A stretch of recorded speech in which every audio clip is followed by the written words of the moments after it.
Escape Pod, Summer Flashback, Episode 735. Boris's Bar. By Khalida Muhammad Ali.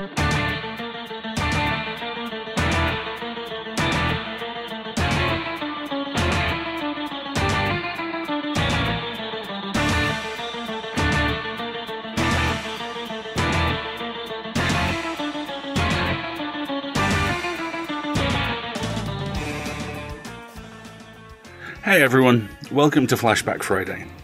We're doing something a little different this week. In fact, I'm welcoming you not only to Flashback Friday, but to summer school. Don't worry, none of us are trapped like rats, there's no need for tension breakers, and please understand, if you got that reference, I am high-fiving you, all 8 of you, right now. Rather, this is a chance for us to use the Flashback Friday format to take a deep dive into some major concepts or subgenres of science fiction. So, I'm going to be your host for 3 weeks out of the month for the next 3 months.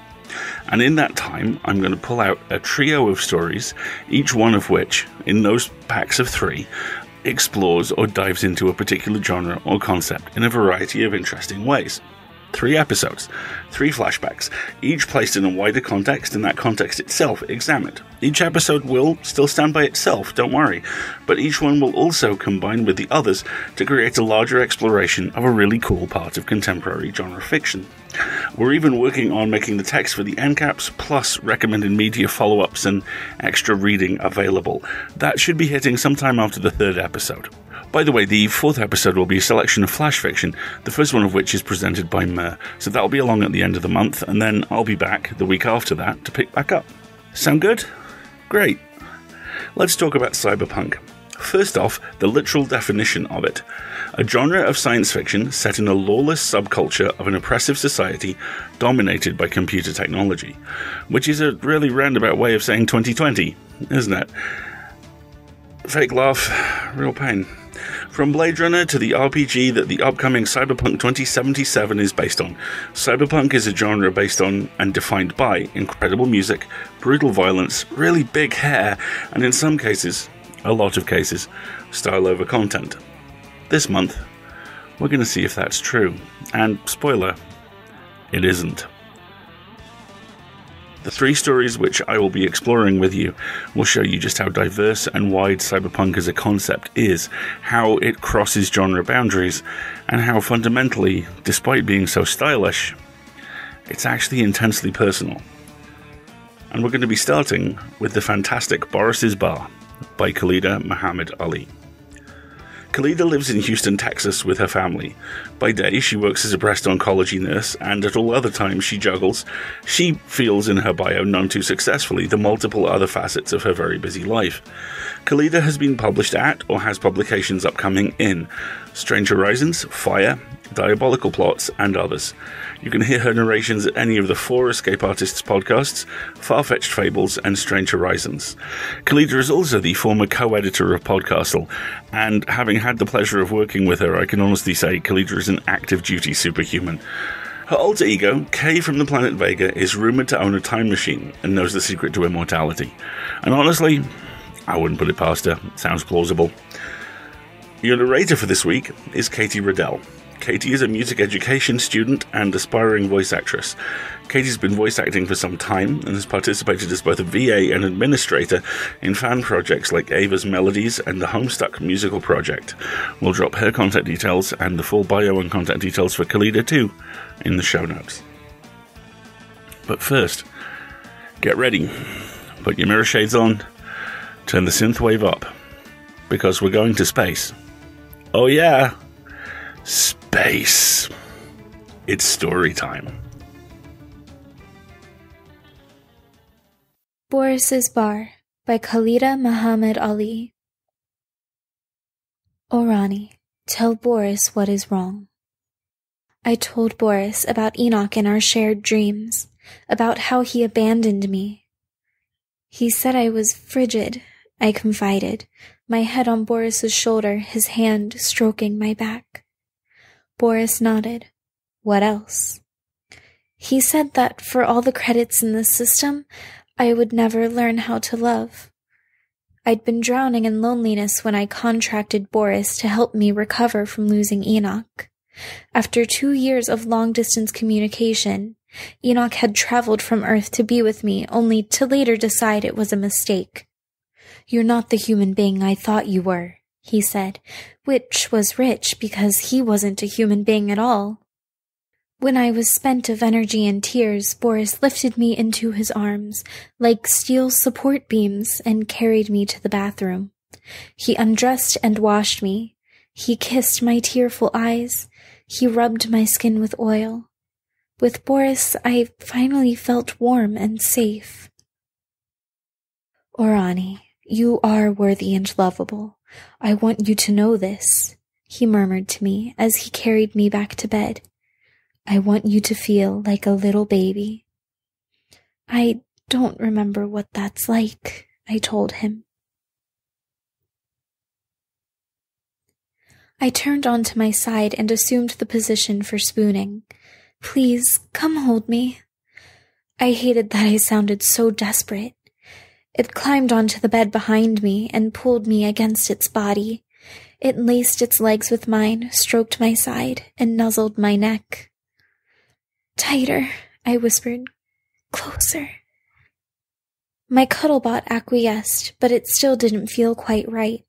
It wasn't warm and fleshy. It didn't quite curve and meld into my body. Its breath wasn't moist on the back of my neck, and I could see its intricate metallic phalangeal joints through the tear in its rubber skin. "Enough," I said, trying not to sound exasperated, like I was near tears. I don't know why it mattered. It wouldn't have noticed or cared. Its original programming had been wiped, and the newly installed algorithms did not include complicated emotional recognition. That programming had been too expensive. Empathy was more than I could afford. It promptly released its hold on me and sat up. Its gaze was calm and disinterested. "Shall I prepare dinner now?" Its voice sounded human enough. The inflections were right. "Sure." But it wasn't Boris. I repurposed the used Cuddlebot into, well, I wanted it to be whatever Boris was. Everything I never realized I was missing until Boris. I couldn't afford to complete its reprogramming, but I decided to put away a few credits each month to purchase new mods. It wasn't Boris, but it did provide some benefits. It cooked for me, although its repertoire was uninspired. It kept my pod flat tidy. It initiated conversations with me, asked me how I felt, how my day at work had been, although the expression on its face never seemed to be one of true interest. It told me it loved me, but I could not believe. "You have received 2 messages. Shall I play them for you?" I swallowed, barely tolerating the stir-fry protein cubes and rehydrated vegetables. "Who from?" "Your boss, Kishore Ming." Not who I'd hoped. I'd been avoiding my boss for several days. I was doing my best. I even made the short run to Dimos. By the time I returned home, I was sick with anxiety, but I didn't complain. "What does she want?" "She wanted to remind you about your appointment with Dr. Miskal. She also mentioned a clause in your contract." "Enough," I snapped. It cocked its head. "It appears the price of addiction is quite exorbitant, yes?" Its programming included sarcasm. I made a mental note to readjust the levels. "Delete the messages." I wiped my mouth on the back of my hand. "I think I'll go out for a while." As I dressed, my Cuddlebot spoke to me from the hall outside my closet-sized bathroom. "I believe it is time that I remind you that Boris's bar is off-limits." I'd programmed it to remind me of this whenever I was about to leave my flat. This time, I just didn't care. I walked to Boris's bar, through more than 3 kilometers of winding corridors, most of which were underground. Boris's bar was situated right on the crust, half of it peeking up above the surface. From some parts of the joint, one could see the rising red slope of the Elysium Mons. I sat down at the bar and ordered the peppermint package. It was still early, only 18:30, and the Wednesday night crowd had yet to filter in. The quiet energy of Boris's bar matched the moody music piped through ceiling-mounted speakers. Calva placed my order on the counter in front of me, a bottle of peppermint water and a can of peppermint O2. It was the cheapest refreshment package sold at Boris's, and it allowed for unlimited refills. I downed half the bottle of water in one go and belched. Calva appraised me with bright violet eyes. "You're looking a bit thin, honey. You been taking care of yourself?" I shrugged. I hadn't been. "My boss has been giving me the blues," I said. I stripped the nasal cannula from the sterile airtight packaging, inserted the prongs into my nares, and then threaded the bifurcated O2 line around each ear. I closed my eyes and inhaled until I almost felt like coughing. "Is that supermassive still treating you like a drone?" I nodded. Calva's eyes flicked briefly toward the back of the bar where the hall leading to Boris's comfort suite was located. The line of people waiting their turn with Boris was already edging out into the common area. I restrained the urge to follow her gaze and swallowed back the heat of longing with another sip of water. Ever since Guy got married and quit to be a house husband, my boss has been pressuring me to take his old run full-time. "The one to Io?" "Yeah, that's the one. She knows damn well I'm in no condition to make that run." I finished my water and signaled for a refill. There was a time when I didn't mind doing the solitary 3-month runs to Jupiter's largest moon, and it didn't hurt that the Io runs paid 3 times the standard transport rate. Enoch and I had planned to buy a cozy residential multi-stage ship where we'd raise our family. He'd have an office where he could write and do his crafts, and I would have a fully equipped geoponics suite where I would grow all the food our family needed. We were ambitious, and we had stars in our eyes. Calva placed the second bottle on the counter in front of me. She leaned forward on her elbows. "I understand how you feel wanting to go to Boris, yet knowing that if you do, your life might fall apart," I completed. "Yes." Calva arrived at Elysium Mons on a handicapped cruiser years earlier when the colony had just been established. She was a pass-around bed warmer for the crew, an empty lover with her own needs. For all the affection they gave her, aside from tending their own desires, you'd think they would have gone with a lower-end model, one without algorithms that require reciprocation for optimal performance. They nearly broke her. Her compensation for more than 2 months of service was a free ride to the new colony and enough credits to purchase a single-person flat. Once here, she tried working in her designated field, but few know the distinct difference between a love bot and a sex bot. Boris arrived a couple years after that to service those who had the credits to spend and who found the loneliness of the brand new colony too much to bear. Calva went to Boris after so much time being a lover without actually experiencing love. It could be argued that her resulting obsession was a worse outcome. Calva tended the bar at Boris's in order to maintain proximity to him. She once told me, "If this was merely love, it would be beautiful and admirable, but it isn't. I need Boris, even if it's just being able to see his face from time to time, because if I don't, I feel like I am dying." Calva reached beneath the bar and produced a bowl of wasabi-roasted coffee beans. She disengaged the meter on the bowl and winked. "Eat as much as you like. No charge, okay, honey?" She planted a soft kiss on my forehead before leaving to tend a group of raucously happy kids who'd just arrived from the local intergalactic college. I sighed. Not a credit had been spared on her programming. She was nearly perfect. I left the bar and went to sit up front by the stage. The Twipods, 3-legged twins from back Earthside, took to the stage beneath whirling green lights. They contorted themselves into impossible positions, like helium balloons twisted into the shapes of old Earth animals. They were truly amazing, especially the blonde twin, who belted out the Martian anthem while helicoptering on her head. In the end, the twipods couldn't keep my attention. I kept glancing back at the line of people waiting for Boris. They were an emotionally homogeneous group, sad and desperate, yet giddy with anticipation. Watching them awoke the deep-down hunger in me, and I felt like I was the victim of some sadomasochistic torture, so I decided to get a better look. I wandered down the hall past the line of soul-hungry people and around the corner to the viewing room, a booth built flush against the wall. I swiped my card to pay for the 5-for-5 package. While I waited for my card to clear, I watched the looping hollow advert, where a lovely plumpish epicene with bronze skin and blue hair spoke to me in a lilting sing-song tune. Unable to afford the true love package? Or don't have time for long lines? Don't let that stop you. Everyone deserves to experience the kind of love that only Boris can provide. The 5-for-5 package is just the answer for the particularly financially strapped patron or the unloved on a budget. Pay 5 ticks for 5 minutes and watch Boris show love to someone else.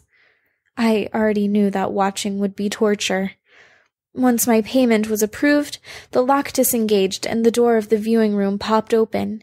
The scent of patchouli wafted out, and in Pavlovian response, my muscles loosened and my scalp tingled. The image of Boris's meaty fingers slicked with oil came unbidden to my mind, and an irrepressible moan escaped my throat. I shook my head as if in doing so I could shake loose the memories. It almost worked. I took the center seat in the dark alcove in front of the viewing window. The room was warm and decorated in dark velour. The chairs were snug but comfortable, made out of heated gel that contoured to the shape of my body. I felt wrapped in a perpetual embrace, and that scent of patchouli. The point was to heighten the voyeur's vicarious experience. It was wholly inadequate. No vicarious experience could ever match the original. That was the problem. I've been chasing that high for the last 7 months. I pushed the button on the armrest, and the viewing window faded from black opaque to clear. Boris was even more beautiful than I remembered. Bald as an egg, and naked but for a pair of white satin shorts, the bear of a man reclined on an enormous circular bed amidst a mound of fluffy white bedding. His warm olive skin glowed beneath the soft yellow overhead lighting. He smiled to someone outside of the range of the window and held out a hand. "Come to Boris," he drawled sweetly. A small man, pale and peevish, rushed forward as he simultaneously stripped off his own clothes. When he was down to his shorts, he climbed into bed and wrapped his wiry arms as far around Boris's girth as they could go. Boris cradled the man against his side and pulled the downy comforter over both of them. "My sweet, sweet baby," Boris kissed his forehead. "Tell Boris what is wrong." He lovingly stroked the man's bare back. The effect was that of opening the levee of a great dam. The man sobbed inconsolably against Boris's neck. "Let it all out, love. You are now safe. Be like a baby." Boris pressed his lips to the man's mouth, neck and shoulder, and squeezed him even tighter. If not for the stark contrast between Boris's toasty tones and the thin man's sun-starved pallor, they would have appeared to be one. There. Boris rocked and cooed and caressed until the small man's sobs eased to hiccups. By then, his 5 minutes and mine were nearly over. Boris whispered into the man's ear, and he reluctantly detached himself from Boris's side, scooped his clothes from the floor, and walked out of view. By chance, Boris glanced in my direction. His eyes brightened, but then the window dimmed to opaque again, and he was gone. I was unsteady on my feet when I stepped out of the booth. My heart beat out a riotous rhythm, and my hands trembled. I felt so ashamed and so deliciously insatiate. Even the sight of Kishore Ming wasn't enough to immediately sober me. "I was hoping I wouldn't find you here." My boss signaled for me to follow her. According to Boris, he provides the type of love that all babies need, but current social conditions have robbed from them. I wouldn't know, with no memory with which to make the comparison. If I had to boil down all the emotions I felt when I was with Boris and give it a name, it would be sustenance. I wanted to be Boris's baby. I wanted to be more than Boris's baby. "On whose shoulder did you cry?" asked Boris, as he loosened the many tiny plaits in my hair. I could barely keep my eyes open as he did this. We were in bed, me sitting between his legs. I leaned against his bare belly, the coarse hair tickling my naked back. I don't recall my life before orbital boarding school. I think I was 8. I have no recollection of my father nurturing me, and I have no memory of my mother at all. Boris pulled his fingers through my hair, coaxing out the knots and my stress. I closed my eyes, tried to remember, and not to fall asleep. Orbital was equipped with a cuddlebot. It would say a few kind words and offer a pat on the head or back when I was distressed. This always made me feel somehow better, if not loved, but we were taught not to cry. "A baby needs to cry." The disapproval was heavy in Boris's sweet voice. "A baby needs to feel love." He swept his warm, oily hands across my shoulders and back. "For a baby to thrive, it needs to feel warm flesh on flesh." He kneaded my scalp with rosemary oil until it tingled, and brushed my hair until I slept. Ming Transports was only a few corridors away from Boris's bar. I followed Kishore Ming, but I refused to demonstrate the slightest contrition. When she offered me a seat in her office, I declined and stood stiffly against the wall. She used her thumb to scroll through a document on a tablet. "Do you know why I asked you here?"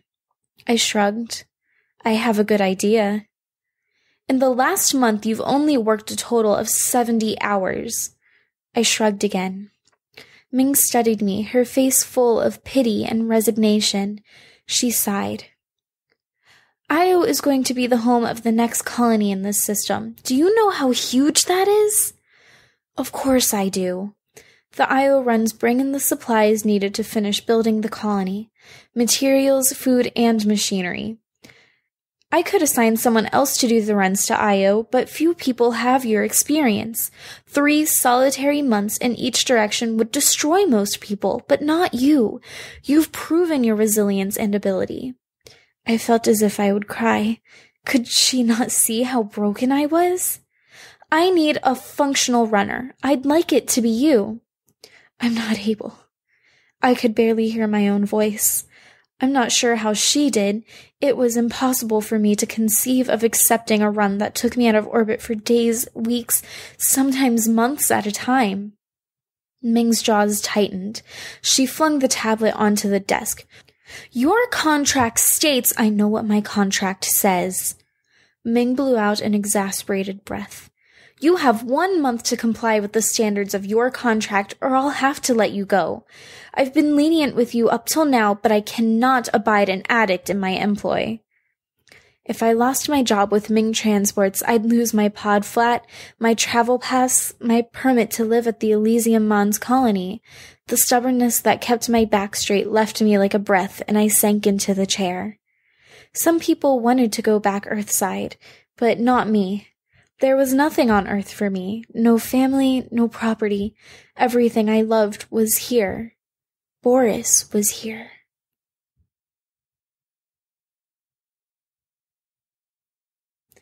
During our time together, Boris confided, "It is the so-called intelligence of our previous generations, our hunger for competitive growth, our need to be everywhere, to do everything at all costs that created the need for me. I am compelled by a fundamental passion to supply the love so many have missed." Boris started his work on Earth, and when he'd managed to accumulate the necessary funding, he moved his operation to Luna Colony. A few years after that, he moved to Elysium Mons. His goal was to touch the hearts of all in need across the system. "We have traded our best and most basic human propensity for intelligence, but there is nothing wiser than love." Then Boris held me by my shoulders and looked me in the eyes and said, "I love you." And I believed him. Despite the inflated fee I'd pay for his services, I believed him. But it was not true. Dr. Riz Miskal didn't have lines of love-hungry patrons waiting for him. He took his clients by appointment only, and he never strayed from schedule. His purpose was the very antithesis of Boris's. Dr. Miskal stood by the viewpoint, his back rigid as the hull of a ship. He wore black, and his hair was a sheet of inkiness that hung nearly to his knees. There was nothing comforting about him or his suite. "You've reneged on our agreement by going to Boris's. How do you expect to get well if you will not comply with the plan of care?" I was supposed to stay away from Boris's bar, and I was supposed to see Dr. Miskal twice a week. It had been more than a month. "Your employment with Ming Transports is contingent upon your continued visits with me." Dr. Miskal turned toward me. His face was a collection of glacial angles. His fair skin glowed against the rust slope of the resident volcano.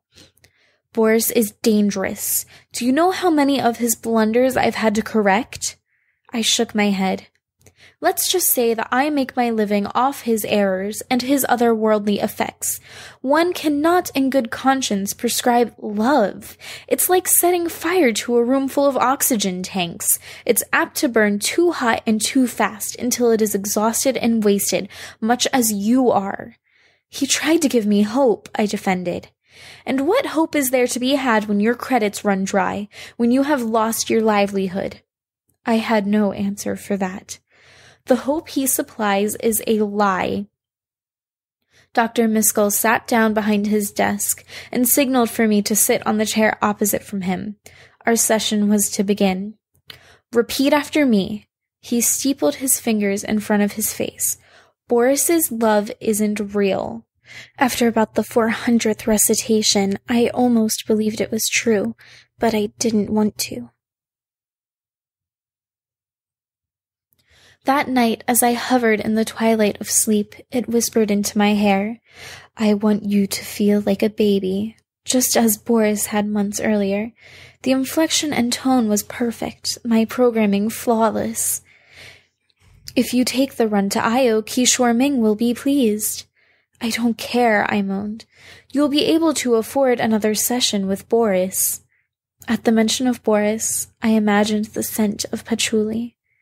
Making the runs to Io would ensure I remained employed with Ming Transports, but seeing Boris again would ensure that I was terminated.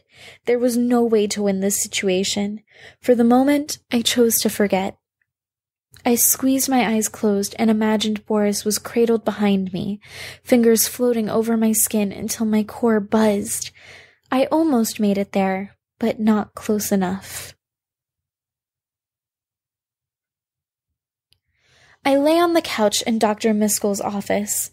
I gazed out of the window at the rust dunes and crevices. The only thing more beautiful than Mars is the cold black of space. I actually miss the runs to Io, 3 months speeding through the void, but I am afraid to go now. Are you afraid to be alone? No, I like being alone. I sat up and leaned forward with my elbows on my knees. What I fear is the emptiness, that out there in the void it will be even more manifest than it is now. You weren't afraid of this before, Boris. What has changed? Before Boris, I didn't realize that I was empty. I had no idea. Dr. Miskal attempted a form of hypnosis. I was guided through my memories as far back as I could recall. He wanted me to describe a time in my life when I felt the most secure, the most loved. I dreamed of Boris. I stepped back to get a better look at it. I'd repaired its finger, applied a coat of tanning agent so that it sported a warm, sun-kissed complexion, and gave it a haircut that accentuated its jaw and chin. When it opened its brown eyes, I gasped. It chuckled, like wet stone over stone, and reached for me. Am I to understand by your reaction that you like what you see? I didn't accept its hand. I admit that I was rather taken aback. I'd barely recognized it, but the dissimilarity was more than aesthetics. I'd also installed some new programming, and the expressions on its face, amusement, confusion, adoration, played in such natural, honest progression that I was suddenly afraid. Could it feel? And what did it feel for me? "What's wrong, Orani?" It lowered its hand and stepped forward, filling the space in front of me with a presence larger than its body. It frowned, dark eyes pleading. Have I done something wrong? No, but I hope I haven't. My fear became fascination. I thought you wanted this. Do you regret altering me? I held its gaze for too long. It wasn't Boris, but that was fine. What shall we call you? It will no longer do. I agreed to take the run to Capital Station, which marked the halfway point between Mars and Jupiter. I'd spent a total of 14 weeks alone in the void. For the first time since Dr. Miskell started treating me, he indicated approval at my decision and my progress. "You are demonstrating admirable courage," he told me, though his eyes remained as angular slivers of slate in his pale face. Still, I believed him. Whoever was responsible for managing his programming had come very close. Just a few more tweaks, just a tad more empathy.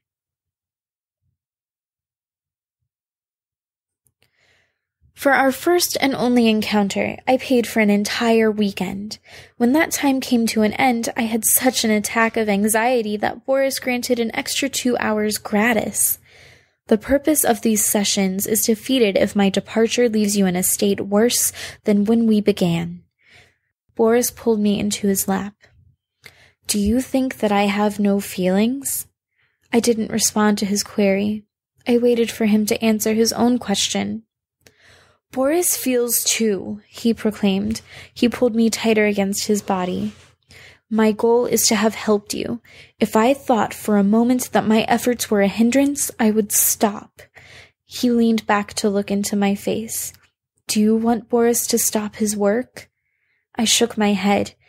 Even then, when I was captivated by Boris and desperate for every moment of his attention, I knew that regardless of my response, Boris would continue as he was. Boris did not love me. Boris loved his mission, and its harm or merit hardly factored into his decision to continue. Love is lucrative. What are you thinking about, my love? River stood behind my chair and massaged my shoulders. You seem distracted. I was distracted. I had been wondering if what I felt for River was really love, or some misdirected construct that was a remnant of what I still felt for Boris. I also thought about the message I received from Enoch earlier that day.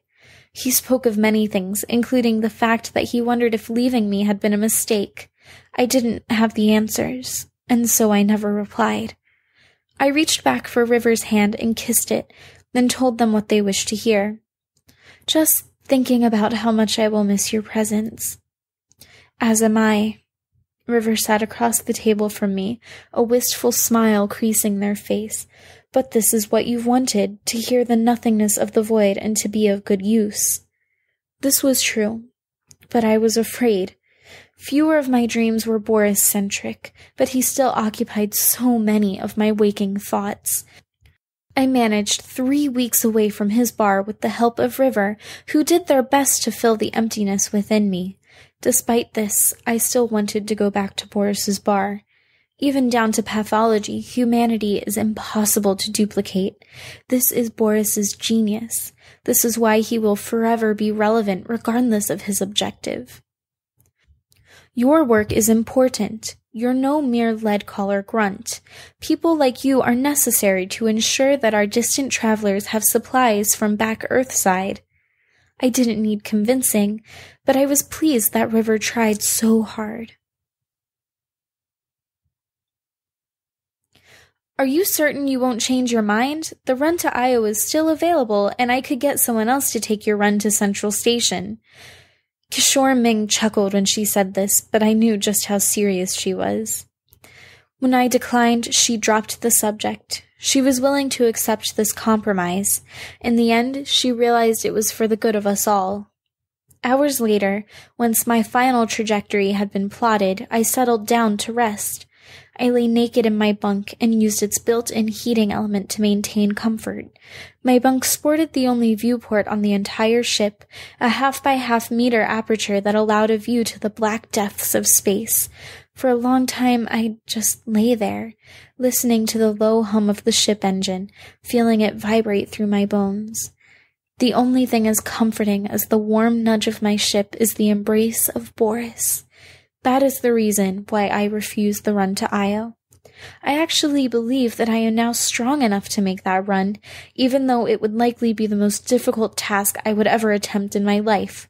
I was prepared to try until I saw Calva. I pulled the orange iridescent coin-sized disc from beneath my pillow and fingered its ridges. It was a gift from Calva before my departure. She was leaving Dr. Miskell's office just as I was arriving for my last visit. She was as beautiful as ever, but very much changed. She sobbed in my ear when we embraced. "I shall die without Boris." The loving nomad had already closed his bar and left for Io a week earlier. I was shocked to not have heard the news. "He said he has yet more love to give, but what about me?" For a moment, longer than a moment, in fact, even now, I find myself thinking the same thing. What about me? I asked for the run to Central Station. I will continue to ask for that run, and when they start building the station on Saturn's Enceladus, I will be the first to volunteer for that run, but not to Io. Not ever. I slipped the disc into the slot at my feet and waited for the small black screen to rise from the alcove. I clapped the lights off. Tell Boris what is wrong.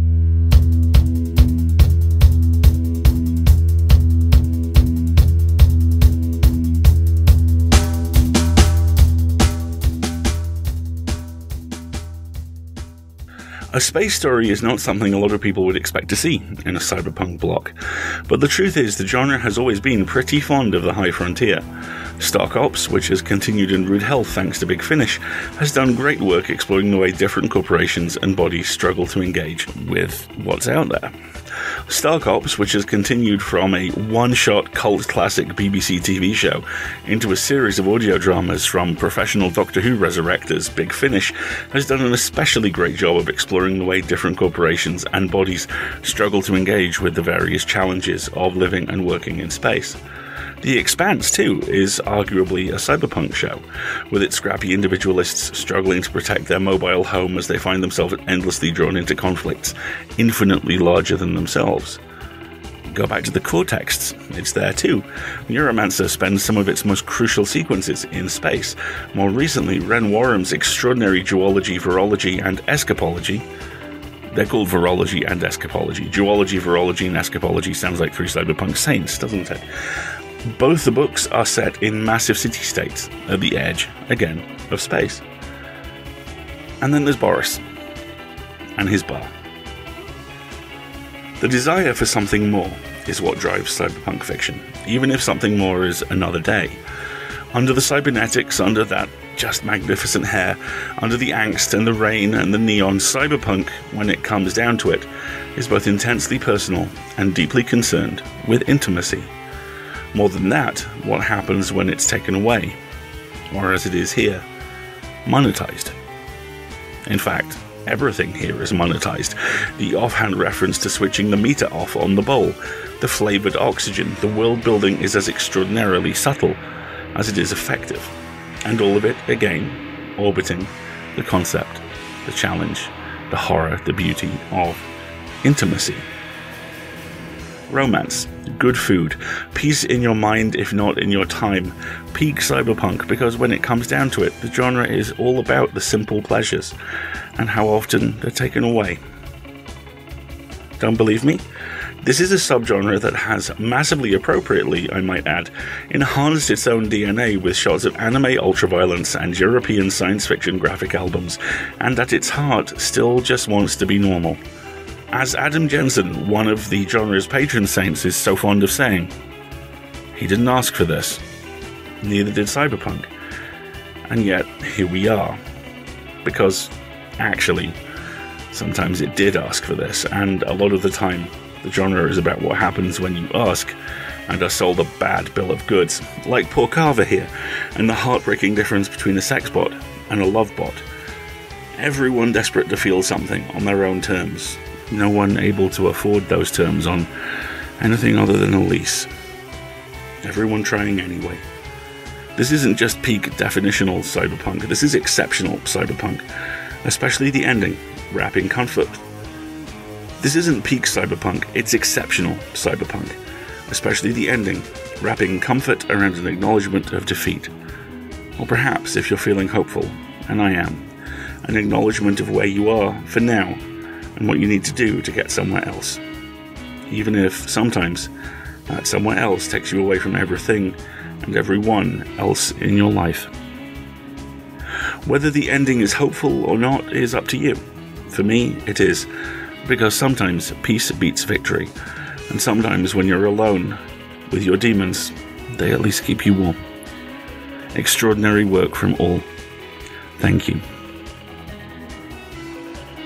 We rely on you to pay our authors, narrators, server costs, and everything else. You are unfailingly generous, and thanks to you, we're edging closer to our goal of paying slush editors. These people are the first point of contact for every author and every magazine, and slowly and surely, there is a movement rising to pay them. We want, I would argue we have, to be part of that movement, and with your help, we're on our way. For $5 a month at Patreon, you get access to our vault, full of a veritable palace of glittering audio delights. For more, you get access to surveys, merch, the whole bit. For $5 a month at PayPal, it's the vault once again. Either option works fine for us. Both are very needed. We know times are very tough. We know they may very well be getting tougher. But if you can help out, please do. And if you can't help out with money, perhaps you could give us some time.